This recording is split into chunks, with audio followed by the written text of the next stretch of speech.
Shalom saudara-saudara, untuk kita yang bergumul dengan kesembuhan, hari ini mari kita renungkan firman Tuhan yang bicara soal kesembuhan itu. Nah, saudara-saudara, kita bersyukur ya, sebagai pengikut Kristus, Alkitab memberikan kita pewahyuan yang berlimpah tentang kesembuhan. Namun demikian, saya melihat sedikit orang Kristen yang ignorance, tak mau tahu tentang pentingnya pewahyuan ini. Sehingga kita sadar bahwa juga tidak lebih banyak akhirnya menaruh pengharapan kita, menaruh iman kita kepada sarana daripada sumbernya. Saudara-saudara, sarana itu apa? Dokter, obat-obatan, terapi, dan juga lain sebagainya. Semua itu bagus. Tapi lihatlah semuanya itu sebagai sarana saja. Kita harus menaruh iman kita pada sumber kesembuhan itu, saudara-saudara.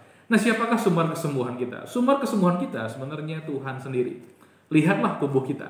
Ketika Tuhan menciptakan kita, menciptakan tubuh kita ini, saudara-saudara, sesungguhnya Tuhan sudah menaruh self-healing dalam diri kita. Ini secara alami, tubuh kita itu punya kemampuan menyembuhkan dirinya sendiri. Saudara-saudara. Contohnya, ketika kita misalnya terluka, gitu, tangan kita kena cutter misalnya, kita biarin aja, kita lap barangkali dengan tisu, dan kita biarkan saja demikian.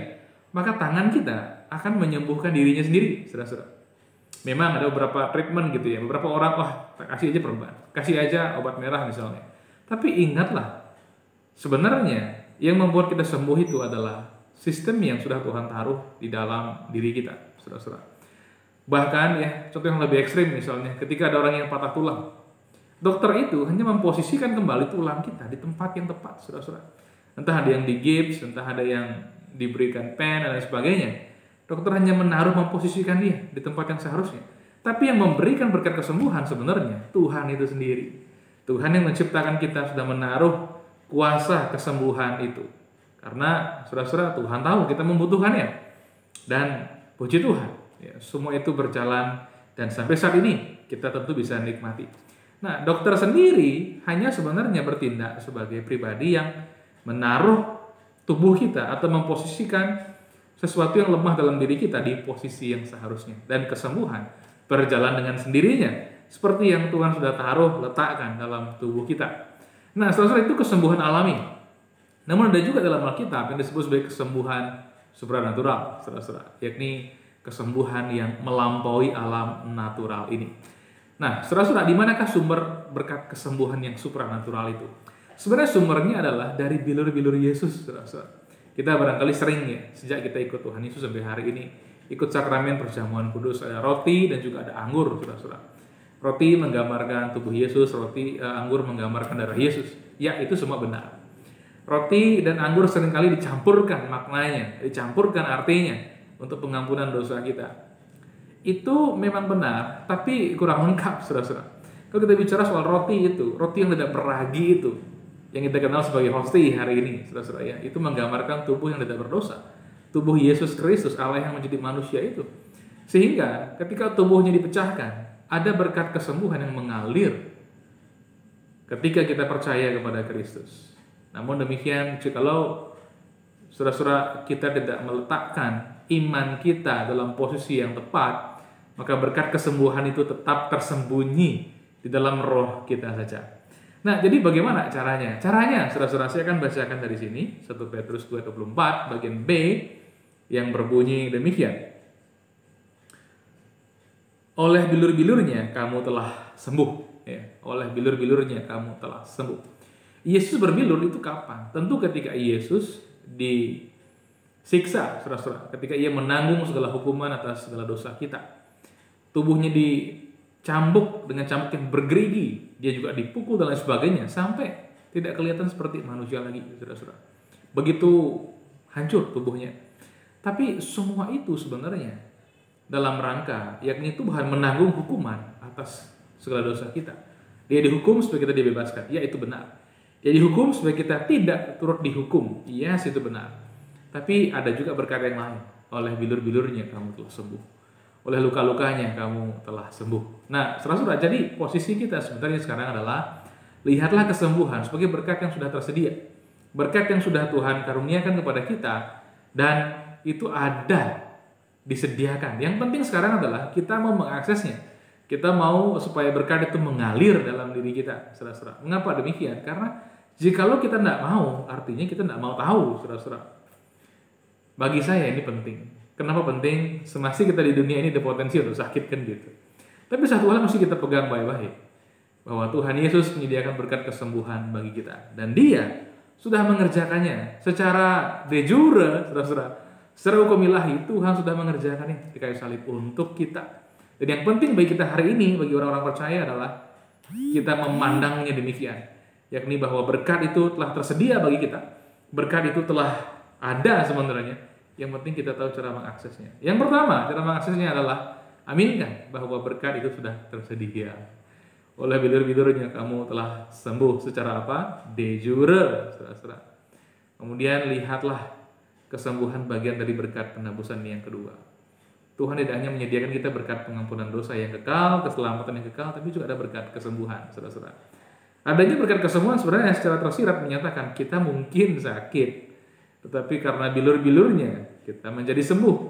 Secara de jure oleh bilur-bilurnya kita telah sembuh, saudara-saudara. Ini hal yang penting sekali, karena sebenarnya hari ini ya, jika kita bicara sesuatu yang sifatnya definitif, sesuatu yang sifatnya sudah terjadi, de jure, saudara-saudara, kesembuhan sebenarnya bukan sesuatu yang kita minta, baru Tuhan kerjakan gitu loh. Tapi sesuatu yang bahkan sebelum kita mengenal Dia, sebelum kita bisa memintanya, Tuhan sudah lakukan, Tuhan sudah kerjakan, saudara-saudara. Nih, hari ini sebagai orang percaya, itu sebabnya saya mendorong kita betul-betul bahwa jangan ragu. Setiap kali kita merasa sepertinya akan sakit, atau sedang sakit, atau pernah sakit, ya, pegang ini baik-baik, bahwa sesungguhnya Tuhan itu lebih dari mau menyembuhkan saya. Sebab Dia tidak hanya mau, Dia sudah menyembuhkan saya. Secara de jure Tuhan sudah menyembuhkan saya. Ini penting, saudara-saudara. Ini yang harus kita pegang baik-baik. Yang pertama tadi adalah berkat itu sudah tersedia. Yang kedua adalah berkat itu sudah hadir secara sah, ya, secara de jure. Sehingga hari ini kita harus nanya, Tuhan mau apa enggak ya menyembuhkan saya? Lebih dari mau, sebab Dia sudah menyembuhkan kita. Tuhan maukah engkau menyembuhkan saya? Bukan pertanyaan yang relevan lagi, tapi yang relevan adalah Tuhan, terima kasih Engkau sudah menyembuhkan saya. Berkat kesembuhan sudah tersedia, dan kini Tuhan, saya sudah sembuh secara de jure.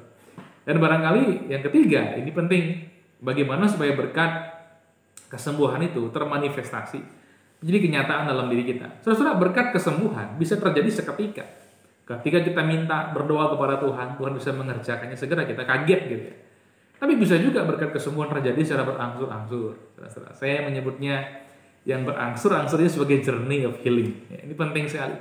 Karena kadang-kadang orang udah berdoa sehari, 2 hari, 3 hari, seminggu dia give up gitu. Jangan give up. Berdoa. Bagaimana berdoanya? Akui pekerjaan Tuhan. Tuhan, terima kasih bahwa oleh bilur-bilurmu Tuhan Yesus saya sudah sembuh. Tuhan, terima kasih secara de jure Tuhan sudah memberikan saya berkat kesembuhan itu. Sudah ada sertifikatnya malah, ya. Kemudian yang ketiga, ini penting, saudara, hardik penyakit kita. Demi nama Yesus saya perintahkan segala penyakit dalam diri saya pergi. Kalau kita tahu penyakitnya, ya ucapkan. Misalnya, demi nama Yesus saya perintahkan migran ini pergi dari kepala saya. Demi nama Yesus, dengan darah dan nama Yesus saya perintahkan penyakit migran ini pergi dari kepala saya, pergi dari tubuh saya. Ini hal yang penting, saudara. Apapun penyakit kita bisa juga demikian, ya. Kemudian seandainya kita berdoa masih belum terjadi, bersyukur, bersukacita. Kapan lagi ingin berdoa? Doakan lagi. Doakan secara daily, ya, dari harian, saudara-saudara. Sehingga dengan demikian saya yakin saudara akan melihat apa yang Tuhan janjikan. Yang penting adalah hati kita bulat percaya, maka tidak ada yang mustahil bagi kita. Bagi saya, Tuhan sembuhkan, tolong sembuhkan, tidak terlalu pas, saudara. Tuhan terima kasih, berkat kesembuhan sudah Engkau sediakan. Bahkan sertifikat kesembuhan Kau berikan kepada saya. Seperti halnya kita membeli sebidang tanah, saudara-saudara. Tanah itu sudah menjadi milik kita, sertifikatnya kita pegang. Tapi kadang-kadang orang menaruh sapi di situ, menaruh bebek di sana, berkebun di sana tanpa izin kita. Padahal kita ingin membangun rumah di sana misalnya, membangun warung misalnya, membangun toko, gazebo atau apa. Tapi kita yang punya sertifikatnya, kita harus kembali nikmati apa yang menjadi milik kita. Miliki kembali milik yang sesungguhnya menjadi milik kita, yakni apa yang Tuhan berikan itu, saudara-saudara. Dan hardiklah penyakit itu dengan darah dan nama Yesus. Lakukan setiap hari ucapan syukur, sukacita. Hiduplah sebagai orang-orang yang Tuhan kasihi, nikmati cintanya, saudara-saudara. kerjakan segalanya dengan gembira, maka tanpa sadar nanti saudara akan kaget, kemana penyakit saya kok sembuh ya? Kemana penyakit saya kok hilang? Sebab Tuhan sendiri adalah sang penyembuh bagi kita. Dan sekalipun misalnya kita butuh sarana tertentu, dokter, obat, dan sebagainya, selalu pandang sebagai sarana dan jangan bergantung kepada itu. Kerjakan prinsip-prinsip firman Tuhan. Dan latih ini sejak kapan, saudara? Sejak kita muda. Jangan tunggu sakit parah baru belajar berkat kesembuhan. Kita itu ibaratnya, saudara-saudara, ingin tubuh yang tidak mudah masuk angin, ingin tubuh yang lebih kuat, dan baru ngeh ketika kita sakit. Pasti lebih lambat jalannya, seringkali demikian. Atau kita menunggu usia kita tua. Terserah manusia semakin tua, seringkali semakin kepala batu ya, keras kepala, saudara-saudara. Oleh sebab itu, penting sekali belajar berkat ini sejak kita muda. Sebisa mungkin struktur berkat kesembuhan itu, struktur iman dan firman yang mendasarinya sudah terbangun dengan baik sejak kita muda. Sejak kita muda. Sejak sekarang ini, saudara. Sejak sudah mendengar apa yang saya katakan hari ini. Sejak sudah ngeh, dicerahkan, dicelikkan oleh Tuhan. Nanti kita akan sadar. Ketika menekuni hal ini, strukturnya sudah ada. Imannya sudah sering ditaburkan benihnya. Kita akan menuai. Orang yang banyak percaya akan menuai apa yang dia percayai. Orang yang banyak menabur akan menuai apa yang dia tabur. Ketika kita menabur firman Kristus, kita akan menuai iman. Dan bagi orang yang beriman, tidak ada sesuatu pun yang mustahil. Dalam hal ini berkat kesembuhan tidak mustahil. Saya rindu kita menjadi orang-orang yang lebih kuat, lebih sehat, lebih bisa tekun, maksimal dalam mengerjakan setiap pekerjaan tanggung jawab kita, dan dalam menikmati segala kasih karunia, rahmat, berkat yang diberikan dalam kehidupan kita sehari-hari. Tuhan Yesus, Sang Penyembuh itu, memberkati kita semua. Amin.